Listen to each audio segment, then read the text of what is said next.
নিজের শখের বাড়ি বানিয়েছেন আর নিজের শখের বাড়িতে বিভিন্ন ধরনের নতুনত্ব জিনিস রাখতে পছন্দ করে থাকেন অনেকে।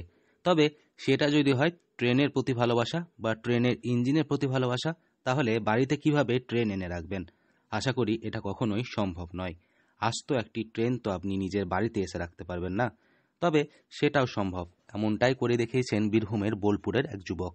তার নিজের গোটা বাড়িটিকে বদলে দিয়েছে আস্ত এক রেল মিউজিয়ামে। বীরভূমের বোলপুরের এই বাসিন্দা বর্তমানে বিশ্বভারতী বিশ্ববিদ্যালয়ের এর ছাত্র। 2021 সাল থেকে বিভিন্ন ট্রেনের রেপ্লিকা সংগ্রহ করে আস্ত এক বাড়িটিকে ট্রেনের মিউজিয়ামে পরিণত করেছে, যেখানে DR+52 দ্বিতীয় বিশ্বযুদ্ধের ট্রেনের রেপ্লিকা থেকে শুরু করে ব্রিটেনের স্টিম ইঞ্জিন ও পূর্ব ভারতের প্রথম রেল ইঞ্জিনের রেপ্লিকা রয়েছে। তবে কোথা থেকে পেলেন এই সমস্ত ট্রেনের রেপ্লিকা? এ বিষয়ে জানা যায় এই সব ট্রেনের রেপ্লিকা এইটা জার্মানির একটা ট্রেন, DR+52 নামক দ্বিতীয় বিশ্বযুদ্ধের এক ধরনের ইঞ্জিনের রেপ্লিকা। এটা তো আমাদের ভারতের সনাতন VAP-7 প্যাসেঞ্জার ইঞ্জিন। তার তলায় রয়েছে ব্রিটানিয়া, ব্রিটেনের একটি স্টিম ইঞ্জিন। এই দুটো হচ্ছে দার্জিলিং হিমালয়ান রেলওয়ের DHR-B ক্লাস। আর এইটা আমাদের ভারতের প্রথম ইঞ্জিন, প্রথম বলা ভুল হয়, পূর্ব ভারতের প্রথম ইঞ্জিন ফেরি কুইন। এছাড়া এটি ট্র্যাকশন ইঞ্জিন, যে ধরনের ইঞ্জিন মাটিতে চলতে পারে।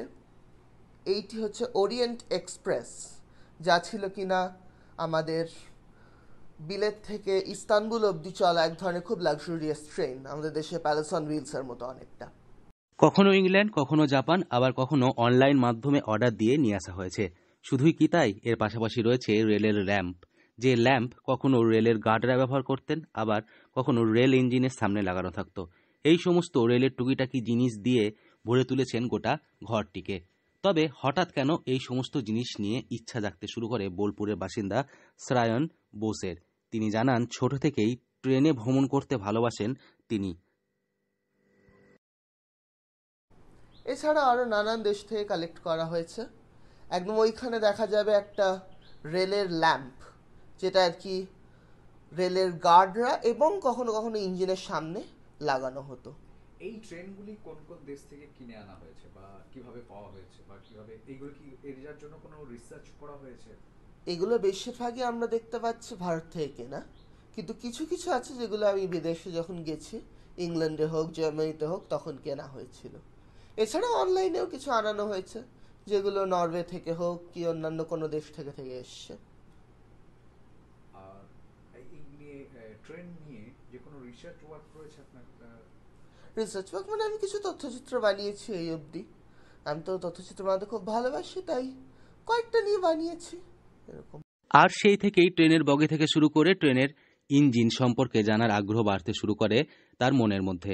আর তবে থেকেই বিভিন্ন বই ঘেঁটে, ইউটিউব দেখে বিভিন্ন ট্রেনের ইঞ্জিন বগি সম্বন্ধে রিসার্চ শুরু করেন।